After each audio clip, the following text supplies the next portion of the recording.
السلام علیکم ورحمۃ اللہ وبرکاتہ۔ نئے سبق کے ساتھ ہم آپ کی خدمت میں حاضر ہیں۔ گزشتہ کلاس میں ہم نے سورہ ممتحنہ پارہ 28 پارہ 28 کی آیت نمبر 10 پڑھی تھی اور تجوید کورس ایک سٹارٹ کیا تھا جس میں ہم نے زبان کے حصوں کے نام سیکھے تھے۔ اگلی کلاسز میں ہم مخارج کا بیان پڑھنے لگے ہیں، تو اس سے پہلے آپ کو زبان کے حصوں کے نام اور اس کے علاوہ دانتوں کے نام آپ کو آنے چاہیے۔ تو چلے چلتے ہیں آج کے سبق کی طرف۔ آج ہم نے پڑھنی ہے آیت نمبر 11 اور اگر ٹائم ہوا تو آیت نمبر 12 بھی۔ تو چلے چلتے ہیں آج کے سبق کی طرف۔ اعوذ باللہ من الشیطان الرجیم، بسم اللہ الرحمن الرحیم۔ وَإِن فَاتَكُمْ شَيْءٌ مِّنْ أَزْوَاجِكُمْ وَإِن فَاتَكُمْ، نون ساکن کے بعد حروف اخفاء میں سے فا آیا ہوا ہے، تو اس لیے یہاں پہ نون ساکن کی آواز کو چھپانا بھی ہے اور غنہ بھی کرنا ہے۔ کیسے چھپانا ہے اور غنہ کیسے کرنا ہے غور دیجیے گا۔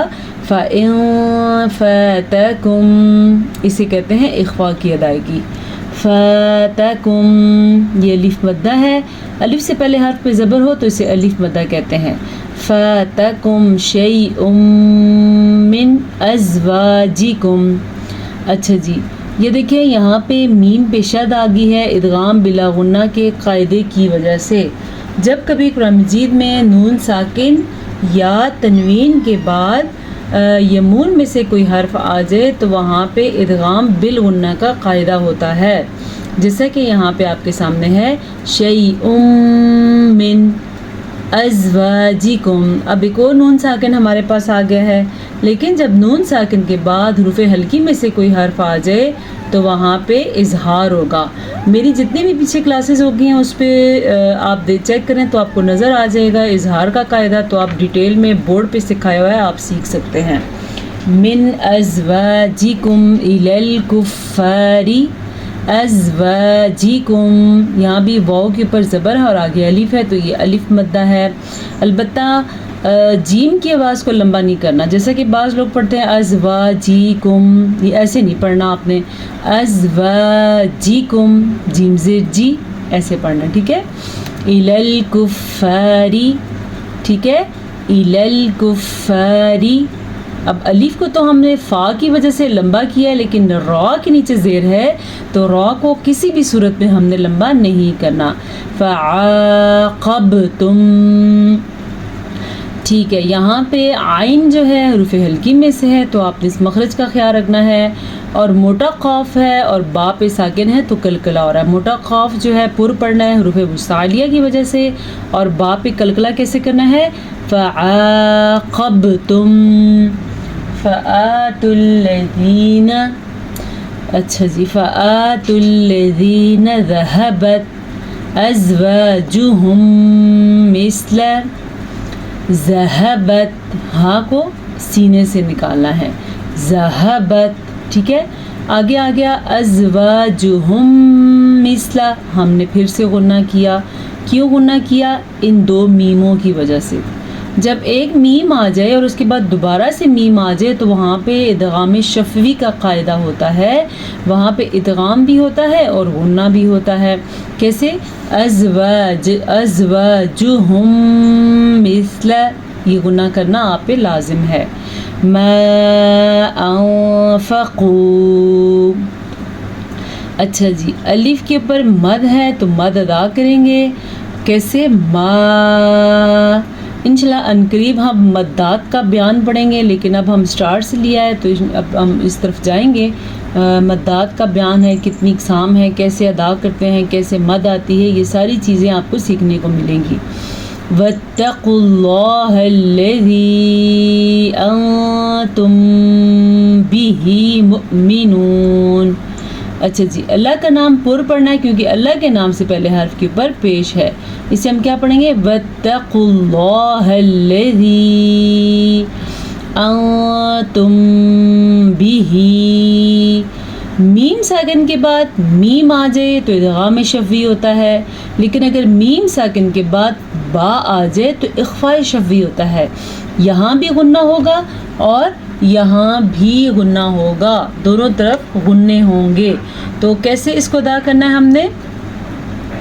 انتم بہ مؤمنون، اسے آپ اپنے پاس لکھ لیں کہ میم ساکن کے بعد اگر حرف با آ جائے تو وہاں پہ دونوں ہونٹوں کو بند کر دیتے ہیں، اور بند کرنے سے اخفاء شفوی کا قاعدہ ادا ہوتا ہے۔ ہم اسے کیسے پڑھیں گے؟ انتم بہ، ٹھیک ہے، مؤمنون۔ یا ایھا النبی، پھر سے نون کے اوپر شد آ گیا تو غنہ ہوگا، کیسے؟ یا ایھا النبی، ایسے غنہ ہوتا ہے۔ اذا جاءک المؤمنات، اچھا جی، یہاں پہ مد ہے، یہ مد جو ہے یہ 5 حرکات عربیہ کے برابر ہوتی ہے، تو اس کو 5 سیکنڈ تک آپ نے لمبا کرنا ہے۔ یہ میاؤں میاؤں کی آوازیں جو آ رہی ہیں میری بلی کی آوازیں ہیں۔ اذا جاءک المؤمنات، ٹھیک ہے، نون کے اوپر کھڑی زبر ہے تو کھڑی زبر کو اس کا حق دینا ہے آپ نے کہ اسے کتنا لمبا کرنا ہے؟ مؤمنات، تا کو لمبا نہیں کرنا کیونکہ تا کے اوپر صرف اور صرف پیش ہے۔ یبایعنک، یبایعنک، عین کی آواز کلیئر آنی چاہیے کیونکہ عین کے اوپر ساکن ہے، تو ہم اسے کیسے پڑھیں گے؟ یبایعنک، اور کاف کو لمبا نہیں کرنا، نون کو لمبا نہیں کرنا کیونکہ ان کے اوپر بڑی زبر ہے۔ علی الا یشرکن، اب عین بھی ہمارے پاس آ گیا ہے اور حمزہ بھی آ گیا ہے۔ آپ خود ڈفرینس کریں، سمجھیں اور محسوس کریں اور اپنی غلطی درست کریں کہ عین کی آواز کیسے نکالنی ہے اور حمزہ کی آواز کیسے نکالنی ہے۔ اسے ہم پڑھیں گے علی، اور اسے کیا پڑھیں گے؟ اللہ، نرمی کے ساتھ۔ یشرکن باللہ، اچھا جی، اللہ کا نام باریک پڑھنا ہے کیونکہ اللہ کے نام سے پہلے زیر ہے۔ شیئا ولا یسرقن، اچھا جی، یہاں شیئا ولا، یہاں پہ کیا ہے؟ ادغام بالغنہ کا قاعدہ ہو رہا ہے۔ تنوین کے بعد یا میم واو نون میں سے واو آیا ہوا ہے، اس لیے یہاں پہ ادغام بالغنہ کا قاعدہ ہوگا۔ غنہ کیسے کریں گے؟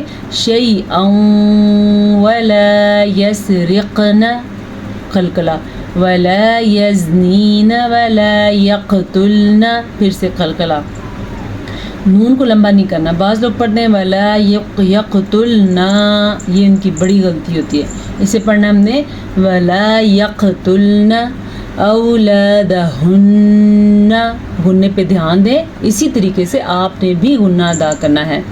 ولا یأتین ببہتان یفترینہ، پھر سے ہمارے پاس ادغام بالغنہ آ رہا ہے کیونکہ تنوین کے بعد یمون میں سے یا آیا ہوا ہے، اس لیے یہاں پہ پھر سے ادغام بالغنہ ہوگا۔ یفترینہ، ٹھیک ہے، کیسے؟ ہا الٹا پیش ہو، بین، با زبر یا بئی، لین اور نون زبر نہ، بین، نون کو لمبا کسی صورت میں بھی نہیں کرنا، ٹھیک ہے، نون کو لمبا نہیں کرنا۔ بین ایدیہن وارجلہن، ٹھیک ہے، غنّے پہ دھیان دیں، غنّے کیسے کرنے ہیں اور ہا کی آواز کیسے نکالنی ہے۔ اگر کوئی اس کو پڑھے گا ایدیہن تو اس نے تو خواب پڑھ دیا، حالانکہ یہاں پہ ہا ہے۔ ایدیہن وارجلہن ولا یعصینک، ولا الف مدہ، یعصینک، صاد کو پر پڑھنا ہے اور نون اور کاف کی مقدار آپ کے سامنے ہے۔ یعصینک، صاد کو ہم نے اس لیے لمبا کیونکہ آگے یا مدہ آ گیا ہے، اس لیے۔ فی معروف، اچھا یہ یا مدہ، یا ساکن سے پہلے حرف نیچے زیر ہو تو اسے یا مدہ کہتے ہیں۔ معروف فبایعہن، آگے جو آپ کو نظر آ رہے ہیں تنوین کے بعد حروف اخفاء میں سے فا آیا ہوا ہے، تو یہاں پہ اخفاء کا قاعدہ ہوگا معروف فبایعہن،